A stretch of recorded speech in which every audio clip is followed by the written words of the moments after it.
अस्सलाम वालेकुम जी। तो एक और धमाका खेज दिन पाकिस्तानी सियासत का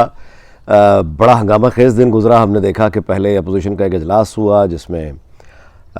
मतलब सदर जरदारी जो हैं वो शहबाज शरीफ को जनाब वज़ीर आज़म मिस्टर प्राइम मिनिस्टर कह के मुखातिब करते रहे और राना सनाउल्लाह को वो वज़ीर दाखिला कह के मुखातिब करते रहे,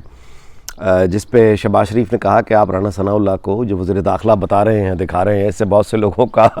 त्राह निकल जाएगा। पंजाबी में मतलब इसका मतलब ये होता है कि मतलब नींदें उड़ जाएंगी, ख्वाब उड़ जाएंगे। अगर राना सनाउल्लाह वज़ीर दाखिला तो फिर क्या वो ज़ाहिर है कि मुखालिफों के साथ करेगा। तो ये बात होती रही। उसके बाद नेशनल असम्बली में नो कॉन्फिडेंस जो है वो मूव टेबल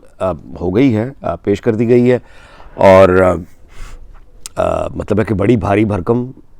मतलब है कि आपका ये नंबर गेम थी और वो हो गया है। मतलब ये एक ख़बर आई जिसके बाद बाप के रहनुमाओं ने प्रेस कॉन्फ्रेंस की। वहाँ पे उन्होंने ऐलान कर दिया कि वो अपोजिशन का साथ देंगे। मौलाना फजलुर रहमान वहाँ तशरीफ़ फरमा थे, शहबाज शरीफ साहब थे, बिलावल भुट्टो साहब थे।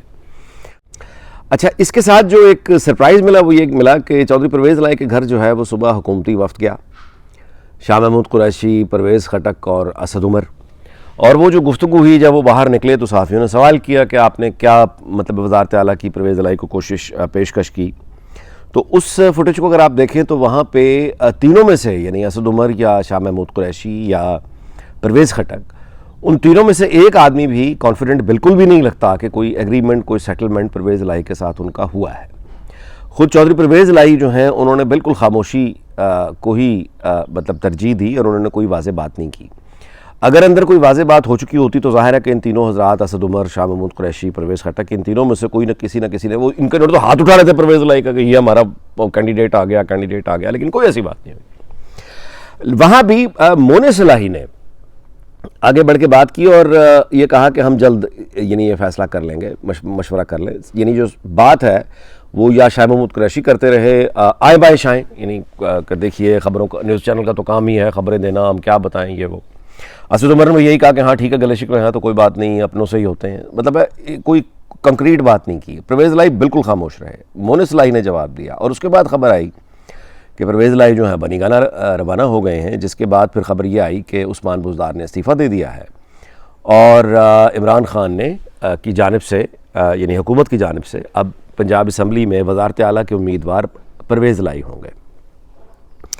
अब जाहिर है कि ये वो ख़बर है जिसने फिर वो क्यू लीग के अंदर वो यानी एक दिलचस्प बात आई तो एक डिवीज़न क्यू लीग के सामने आई। तारिक बशीर चीमा सामने आए स्क्रीन पर और उन्होंने कहा कि वो अपने फ़ैसले के साथ खड़े हैं और ये कि उन्होंने चौधरी शुजात हुसैन से पूछ के इस्तीफ़ा दिया था। अच्छा,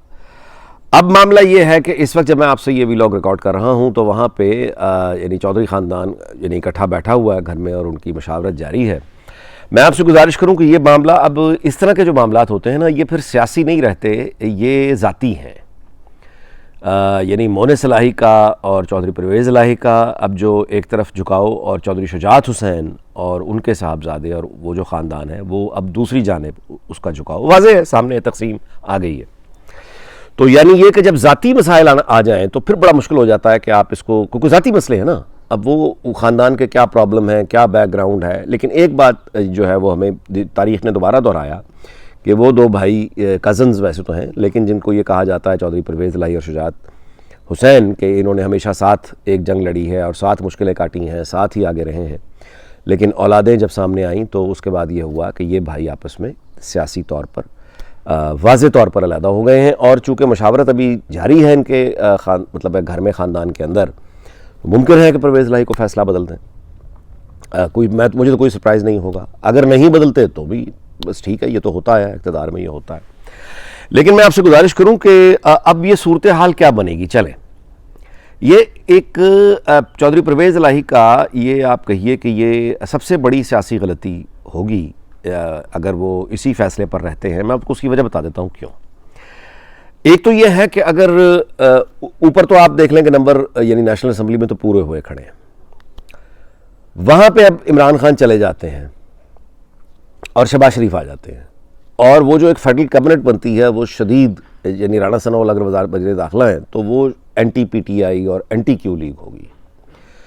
चौधरी शुजात हुसैन और उनके एमएनएज, अब मुझे नहीं पता 5 एमएनएज में से कितने एमएनएज चौधरी शुजात के साथ आते हैं, 3 आएंगे, 2 आएंगे, तो वो मतलब एक बिल्कुल एक दूसरे की अपोजिंग गवर्नमेंट्स बन जाएंगी। ये वो वाला दौर वापस आ जाएगा जब नवाज शरीफ वज़ीर आला पंजाब थे और बीबी बेनज़ीर जो है वो वफाक में वज़ीर आज़म थी। तो एक वो शदीद लड़ाई जिनको याद है 88 से लेके 90 तक, वो ये जानते हैं कि पूरा मुल्क स्टैंड स्टिल हो जाता है फिर। यानी ये कि वहाँ परवेज़ लाई PTI के वोट के साथ अगर वज़ीर आला हों और मरकज़ में शहबाज शरीफ जो है वो मतलब ये कि एंटी PTI सारा का सारा स्टांस वज़ीर आज़म हो, तो इन दोनों की वर्किंग रिलेशनशिप क्या होगी। राना सनाउल्लाह जो हैं वो वज़ीर दाखिला होंगे और मतलब पकड़ धकड़ अगर नीचे शुरू हुई, वज़ीर आला यानी परवेज़ इलाही जो है वो अपनी पोजीशन मतलब इस्तेमाल करके यूज़ करके वो पुलिस को यूज़ करेंगे। तो ये एक ऐसी मुस्तकिल लड़ाई के अंदर हम चले जाएंगे कि मज़ीद जो है वो तबाही हो जाएगी। इससे आगे ये कि ये जो पसे पर्दा आप कहें कि वो जो कुव्वतें हैं जो हमेशा होती हैं, क्या उनके दरमियान कॉन्फ्लिक्ट आ गया है? मतलब है ये भी एक सवाल ऑब्वियसली जहन में पैदा होता है कि ऐसा तो नहीं है कि दोनों जानिब मतलब है कि चौधरी परवेज़ इलाही चौधरी ख़ानदान को कहीं और कोई इशारे हो रहे हैं और इमरान खान को जो है कुछ और यकीन दिलाया जा रहा है, फजलुर रहमान को कुछ और यकीन दिलाया जा रहा है, शहबाज शरीफ को कुछ और यकीन दिलाया जा रहा है, नवाज शरीफ से कुछ और वादे हैं, कहीं ये मामला तो नहीं है। अगर ऐसा है तो सियासत में तो ऐसा होना, कोई पावर गेम में तो खैर ऐसा होना कोई इसमें हैरत की बात नहीं है, मगर पाकिस्तान की जो इकॉनमी है और जो हमारे टोटल इस वक्त पॉलिटिकल स्ट्रक्चर और जो हमारे चैलेंजेस हैं उनको अगर सामने रखें, गैर मामूली सूरत हाल को सामने रखें, तो फिर इस तरह की जो पावर गेम है वो पाकिस्तान जिस तरह की क्राइसिस में है, ये फिर आप यूँ कहिए कि ये बहुत नुकसानदेह है। इसका फिर जो है यानी पसे पर्दा लोग और जो फ्रंट पे लोग खेल रहे हैं, डिवीज़न आगे भी है और अगर डिवीज़न पीछे भी है तो फिर वो जो पसे पर्दा वाली डिवीज़न है वो ज़्यादा अरसा छुपेगी नहीं, यानी उसको सामने लेकर वो सामने आ जाएगी। अब लॉन्ग मार्च जो है वो एक मरीम नवाज़ और हमजा शहबाज वो लेके क्राउड आ रहे हैं इस्लामाबाद। मतलब है इस तरह के हालात में कि यानी अगर तो चौधरी परवेज़ इलाही मिसाल के तौर पे नवाज शरीफ मतलब मुस्लिम लीग नून अगर ये ऑफ़र उन्हें कर देती है, रात ख्वाजा साद रफ़ीक जाके मिले हैं और उनके जो मुज़ाकरात हैं वो हमने देख लिए हैं, लेकिन ये कि परवेज़ इलाही ने अगर PTI के साथ जो मैंने गुजारिश कर दी, लेकिन अगर यही परवेज़ इलाही नून लीग अगर इस तरह की पेशकश करती है और उनके वोट से वज़ीर आला बनते हैं तो फिर इनकी वर्किंग रिलेशनशिप यानी आप इमेजिन कर सकते हैं कि वो फिर एक ही पार्टी और उसके इत्तेहादी हो जाएंगे। तो ये फिर मामला पीसफुली स्मूथ आगे चलेगा जब तक इलेक्शन नहीं होते। अच्छा, अब PTI और परवेज़ इलाही की जो बेसिकली अब यहाँ एक बिल्कुल सीधी सी बात है कि चौधरी परवेज़ इलाही का खौफ क्या है। चौधरी परवेज़ इलाही का खौफ जो मतलब है बिल्कुल सामने है वो ये है कि अगर तो वो उनकी मतलब नवाज शरीफ के साथ इत्तेहाद में चले जाते हैं और नवाज़ लीग के वोट्स लेकर वो वज़ीर आला बन जाते हैं, तो नवाज शरीफ तो इलेक्शन मांग रहा है, वो तो इसी साल इलेक्शन या जल्द अज जल्द इलेक्शन, तो वहाँ परवेज़ इलाही को इंटरेस्ट यानी वहाँ पे उनको ये नज़र मतलब है खौफ है कि मैं 3 महीने या 2 महीने के लिए वज़ीर आला बन जाऊँगा, 4 महीने के लिए बन जाऊँगा, उसके बाद 5 महीने के लिए बन जाऊँगा, फिर इलेक्शन आ जाएंगे, जिसके बाद फिर ना स्पीकर रहूँगा ना मैं वज़ीर आला रहूँगा। ग़ालिबन उनका फियर ये है, जबकि इमरान खान ने यही उनको यकीन दिलाया होगा कि मेरे साथ अभी बहुत से लोग हैं, तो आपको अगर PTI सपोर्ट करके वज़ारत आला लेके देगी तो आप पूरा बाकी जो अरसा है वो 1.5 या पौने 2 बरस का है वो आप बतौर वज़ीर आला पंजाब निकालें और वफाक में शहबाज शरीफ चलते रहेंगे। अब आप मेरी बात समझ रहे हैं? तो अगर तो ये कोई पसे पर्दा कुव्वतों का प्लान है कि यहाँ पे हम मतलब परवेज़ इलाही को बिठा दें, PTI का वोट दिलवा के वहाँ शहबाज शरीफ को बिठा दें, अपोजिशन के सारे वोट इकट्ठे करवा के, तो इधर परवेज़ इलाही और उधर शहबाज शरीफ के इन दोनों का इंटरेस्ट मतलब अगर किसी का ये ख्याल है कि वो दोनों का इंटरेस्ट ये होगा कि ये असम्बली और ये सारी अपनी मुद्दत पूरी करें, इलेक्शन अपने टाइम पर हो, तो ठीक है, फिर ये भी फार्मूला है, ये चल तो सकता है। लेकिन मैं आपसे गुजारिश करूं कि इसके बीच में फिर बहुत सारे इफ्स एंड बट्स हैं और बड़े ख़तरनाक मोड़ हैं। अच्छा, वो ख़तरनाक मोड़ कौन कौन से आ सकते हैं और क्या हो सकते हैं, उस पर यानी कोई भयानक मंजर बांधने की बात नहीं है, बिल्कुल सामने वाली बातें हैं। बजट ये आ रहा है, ये बड़ा भयानक बजट है, महंगाई किसी के कंट्रोल में नहीं है, लॉ एंड ऑर्डर की सूरत हाल सामने है, गवर्नेंस की सूरत हाल सामने है, आइसोलेशन डिप्लोमेटिक जो है वो हमारे सामने है। सो पाकिस्तान के जो रियल प्रॉब्लम्स हैं, बंद होती हुई फैक्ट्रियाँ, सुकड़ती हुई मईशत, नौकरी का ना मिलना, महंगाई का बढ़ना, डिप्लोमेटिकली हमारी आइसोलेशन, अकेला रह जाना, वो जो मुल्क की प्रॉब्लम्स हैं वो रिजॉल्व हो या सॉल्व होने की तरफ मुझे आप बता दें कैसे जाएंगी जब परवेज़ लाई पीटीआई का वोट लेके पंजाब जैसे बड़े सूबे की वज़ारत आला संभाले बैठे होंगे और ऊपर शहबाज शरीफ होंगे। क्योंकि दोनों की पार्टीज, मतलब ये है कि परवेज़ लाई के लिए क्या ये मुमकिन होगा वज़ारत आला संभालने से पहले कि वो अलीम खान के साथ जो लोग खड़े हैं, जो खुद नवाज़ लीग के साथ भी राब्ते में हैं, क्या परवेज़ लाई उनको भी अपने साथ करें? क्या जहांगीर तरीन के जो MPs हैं, अगेन वो सारे MPs यहाँ भी राब्ते में हैं नवाज़ लीग से, तो उन सारे MPs को जो जिनको कहलवाया जाता है कि ये अलीम खान ग्रुप है, या वो MPs जिन्हें कहलवाया जाता है ये जहांगीर खान तरीन ग्रुप है, वो सारे के सारे MPs को मनाने की जो जिम्मेदारी है अब वो चौधरी परवेज़ लाई की होगी। तो चौधरी परवेज़ लाई तो अपने तौर पे क्यू लीग इकट्ठे नहीं रख सके,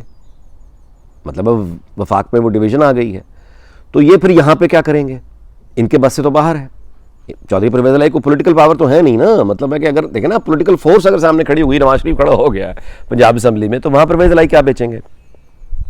जिसका मतलब है कि आने वाले दिन अब ये पता चल जाएगा कि अगर PTI के सपोर्ट के साथ चौधरी परवेज़ लाई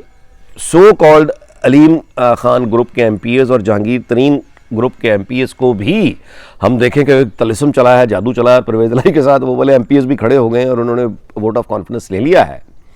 परवेज़ लाई ने, तो फिर इसका मतलब जनाब ये है कि ये जो न्यूट्रल होने वाली बात हो रही थी और इमरान खान जो ताने मार रहे थे कि न्यूट्रल सिर्फ जानवर होता है, न्यूट्रल सिर्फ जानवर होता है, वो बात असर कर गई है। क्योंकि चौधरी परवेज़ लाई के बस की बात नहीं है कि वो MPs को अपने लिए, अपनी हुकूमत के लिए, यानी सियासी तौर पर चौधरी परवेज़ लाई की ये मुमकिन नहीं है, क्योंकि सियासी तौर पर नवाज शरीफ का मुकाबला परवेज़ लाई की बिल्कुल भी बस की बात नहीं है, सब जानते हैं। उसके बावजूद अगर ये सारी रिवायतें परवेज़ लाई के साथ चली जाती हैं तो उसका मतलब ये फिर लड़ाई जो यानी परवेज़ लाई के साथ वो लोग आ गए हैं जिनको ज़ाहिर है कि इमरान खान कह रहे थे कि न्यूट्रल सिर्फ जानवर होता है। और अगर ये हो गया, जैसा अगर ये हो गया, अभी तक तो ये चौधरी परवेज़ लाई की सबसे बड़ी गलती लग रही है, क्योंकि वोट ऑफ कॉन्फिडेंस अगर परवेज़ लाई ना ले सके तो फिर परवेज़ लाई की अब जगह बिल्कुल भी नहीं है। अब परवेज़ लाई के साथ फिर वो वाली शायद बात भी ना हो, वो जो था ना कि आप कोने में बैठ के दही खाने दें, मार कुटाई ना हो, क्योंकि अब शुजात अगर परवेज़ लाई के साथ नहीं होगा और ये अपना दोनों में अलहदगी हो जाती है तो फिर परवेज़ लाई अकेले खड़े होंगे अपने बेटे के साथ, और जो गज़ब होगा इलेक्शन के बाद वो फिर, अब बिलावल भुट्टो ने भी आज कह दिया ना कि यानी ज़बान जो लोग देते हैं अहमियत उनकी होती है, अगर आदमी अपनी ज़बान दे के घूम गया फिर गया तो वो 2 टके का हो जाता है, उसकी वैल्यूलेस हो जाता है। तो फिर ये है कि परवेज़ लाई और मतलब अब मुमकिन है कि मोने सलाही जो उनके साहबजादे हैं उन्होंने बहुत ज़्यादा उनको ज़ोर दे दिया हो, बहुत ज़्यादा आपको मतलब है यानी किसी तरीके से दबाव डाल दिया हो जज्बाती। मैंने कहा नहीं, ये ज़ाती असल में ख़ानदानी जो मामलात है ना, इन पर तबसरा नहीं हो सकता, करना भी नहीं चाहिए। तो फिर ठीक है, अगर उनकी ये ख्वाहिश है कि वो इतना बड़ा जुआ खेलने जा रहे हैं परवेज़ लाई कि इसमें अगर ये वो पसे पर्दा कुव्वतें आ गई तो ठीक है, कर जाएंगे 1.5-2 साल, फिर तो एक और सूरत हाल है। लेकिन अगर वो ना आई और फिर ये रह गए तो फिर ये मतलब है लंबे अरसे के लिए ये फिर आउट है। तो वीलॉग इस बात पे बहरहाल ख़त्म करते हैं कि ये जो है पावर पॉलिटिक्स और इसके वो किरदार पुरस्कार जो हमारे सामने हैं और जो हमारे सामने नहीं आते,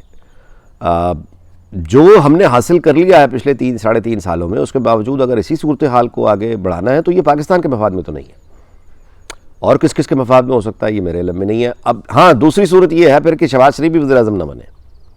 अगर परवेज़ लाई जो है वो उनको आप वज़ीर आला बनवा देते हैं डंडे के साथ, तो फिर इमरान खान के ख़िलाफ़ जो तरीक़ा अदब-ए-एतमाद है यहाँ भी डंडा चल जाएगा, ऐसा ही है ना। और इमरान खान जो है वोट ऑफ कॉन्फिडेंस लेने में कामयाब हो जाएंगे। और अगर ये ताकत से हम देखते हैं हो जाए, अगर ये हो गया तो इसके बाद इतना बड़ा तूफ़ान आएगा, सियासी तूफ़ान आएगा, अवामी तूफ़ान आएगा, जो फिर उसको संभालना किसी के बस में नहीं रहेगा, फिर बहुत कुछ उलट जाएगा। तो हम दुआ कर सकते हैं, तो दुआ करते हैं कि अल्लाह ताला पाकिस्तान को शाद और आबाद रखे और अवामी मसाइल जो हैं उन तरफ ताकि तवज्जो हो। अगर ये लड़ाई ख़त्म नहीं होगी तो नीचे किसने देखना है कि महंगाई क्या है, लॉ एंड ऑर्डर क्या है, नौकरी क्या है, फैक्ट्री क्या है, वो तो फिर गया काम सारा। चलिए जी, अल्लाह ताला पाकिस्तान को शाद और आबाद रखे। फिर मुलाकात होगी, अपना ख्याल रखिएगा। अल्लाह हाफ़िज़।